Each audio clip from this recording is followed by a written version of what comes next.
तो में हम लोग इसकी बयान नहीं कर सकते, लेकिन इतना जरूर है कि परम पूज्य डॉक्टर बाबा साहब आम्बेडकर जी ने इस देश में भारत की संविधान बनाया तो वो स्वयं अपने अकेले विद्वता के दम पर बनाया। हालांकि उनको वहां तक पहुंचने में तरह तरह की परेशानी हुआ।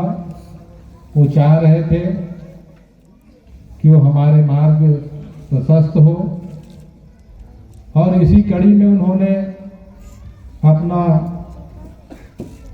दुख सहा, सुख तकलीफ सहे, अपमान सहे, लेकिन ईमानदारी से उन्होंने हम लोगों के हित में, इस देश के हित में, मानवता के हित में संविधान बनाए।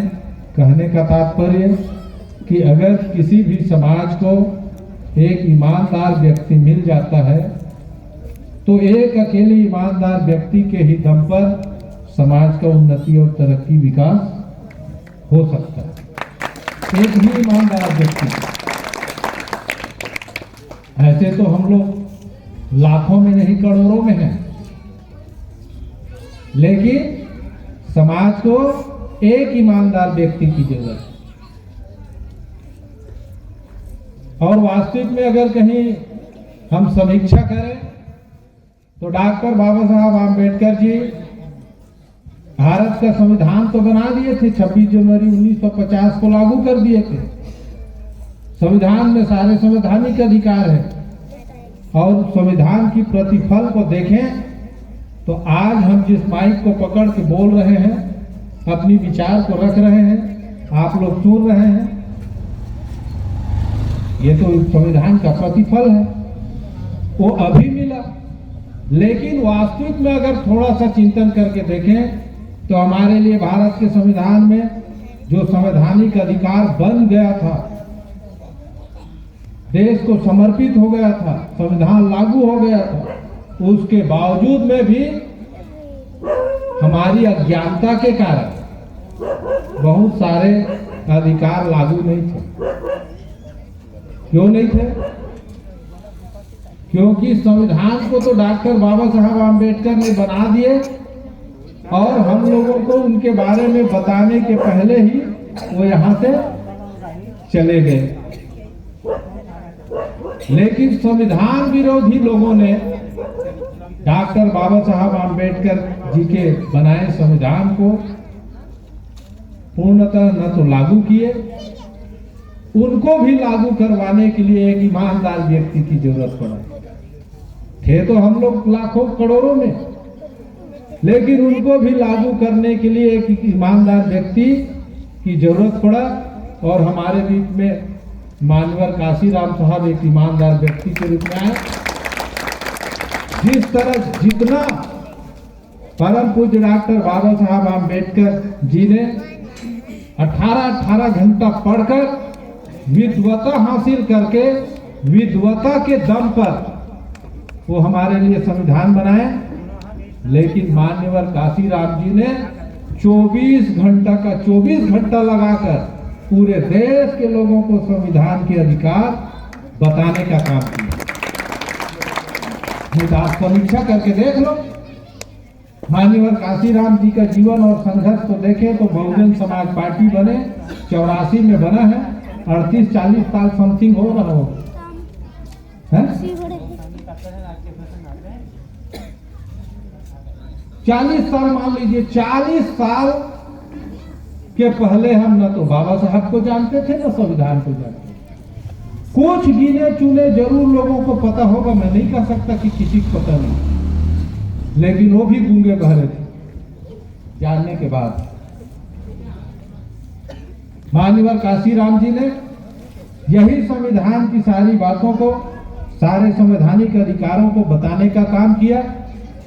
और जब नहीं जानते थे संविधान के अधिकार को, तो हम लोग तालाब का पानी पीते थे उस समय। आज के लिए कोई स्वच्छ पानी पीने का व्यवस्था आज से 40-50 साल पहले इतिहास को आप थोड़ा सा पीछे दिमाग लगा के देखें तो आपके लिए पीने का पानी का व्यवस्था क्या था?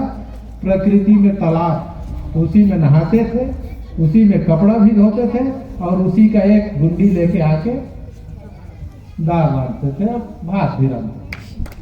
आपके लिए स्वच्छ जल नहीं था। और महिलाओं को कहें तो महिलाओं को भी आज जो संपत्ति का अधिकार है वो पहले लागू नहीं था। पुराना सियानी मल्ला होकर मैके में बंटवारा नहीं मिले, वो अभी अभी लागू हुआ कि हम जन्म लेते ही अपने पिता के संपत्ति में अधिकार, और शादी होके गए और पति के आंगन में पैर रखे तो वहां भी संपत्ति में अधिकार। यह अभी अभी लागू हुआ। बना तो डॉक्टर बाबा साहब आम्बेडकर ने भारत के संविधान में पहले से ही बना के रखा, लेकिन लागू नहीं हुआ। लागू करने के लिए भी संघर्ष करना पड़ा।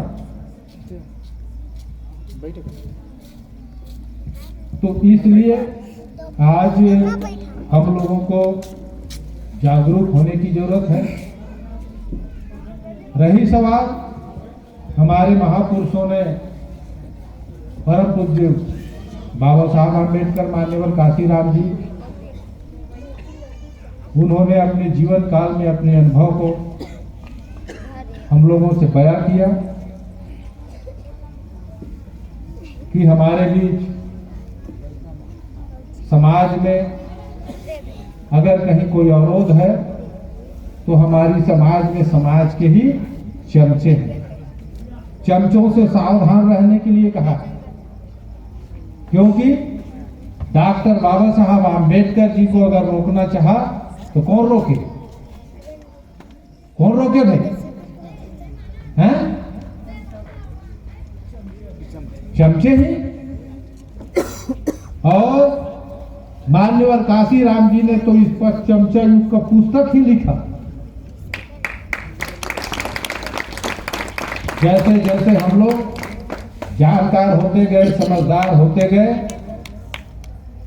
और हमारे अभी कुछ लोग बोल रहे थे कि संविधान खतरे में है, संविधान की रक्षा करना है, लेकिन मैं तो आप लोगों से कहना चाहूंगा, कितने लोगों को पता है सीएए एनआरसी के बारे में? है किसी की जानकारी? 2019 में सीएए एनआरसी का कानून पास हो चुका है, उनको लागू भी कर दिया गया था। केरल, असम में, बंगाल में लागू हुआ तो विद्रोह हो गया, अभी स्टे है। और एनआरसी ऐसा है कि उसमें आपको अपना नागरिकता सिद्ध करना पड़ेगा। अगर एनआरसी लागू हो गया तो आपके यहां सर्वे होगा, और उस सर्वे में आपको सारे आपकी जानकारी के साथ साथ आपको अपनी नागरिकता सिद्ध करने के लिए आपको अपना जन्म प्रमाण पत्र दिखाना पड़ेगा। कितने लोगों के पास जन्म प्रमाण पत्र है? और जब आप जन्म प्रमाण पत्र नहीं दिखा पाएंगे तो फिर आप इस देश के नागरिक नहीं हो सकते। आपको शरणार्थी घोषित कर दिया जाएगा, और जब आप शरणार्थी घोषित हो गए तो संविधान हटाने की क्या जरूरत? आप खुद ही संविधान से हट गए। आपका नाम, आप देखो गलत तरीके से ताली बजा रहे। आज तक हम लोग ताली बजाना भी नहीं सीखे हैं। आज तक हम लोग कहाँ ताली बजाए वो भी नहीं सीखे हैं। हमारे हित में कानून बन चुका है मेरे भाई, लागू भी हो गया था, अभी रुका है। संविधान की बात करते हैं, संविधान की रक्षा की बात करते हैं। अरे संविधान आपका पड़ा रहेगा, संविधान से आप ही अपात्र हो जाएंगे। इसके बारे में विस्तार से बताऊंगा, घंटों लग जाएगा। इसको आप लोग गूगल में सर्च करके खूब जानकारी हासिल करें। तो आज हम लोगों को जागरूक होने की जरूरत है, संगठित होने की जरूरत है। अभी बात आया मामला मुद्दा 2 रुपया किलो चाउर वाला, कर्जा माफ वाला, बोनस वाला। इस विषय में भी चिंतन करके देखें। ये भी हम लोगों के बीच में अभी कई लोग आए, हम लोग जरूर संविधान की रक्षा की बात करते हैं, बाबा साहब आम्बेडकर की बात करते हैं, जय भीम का नारा लगाते हैं,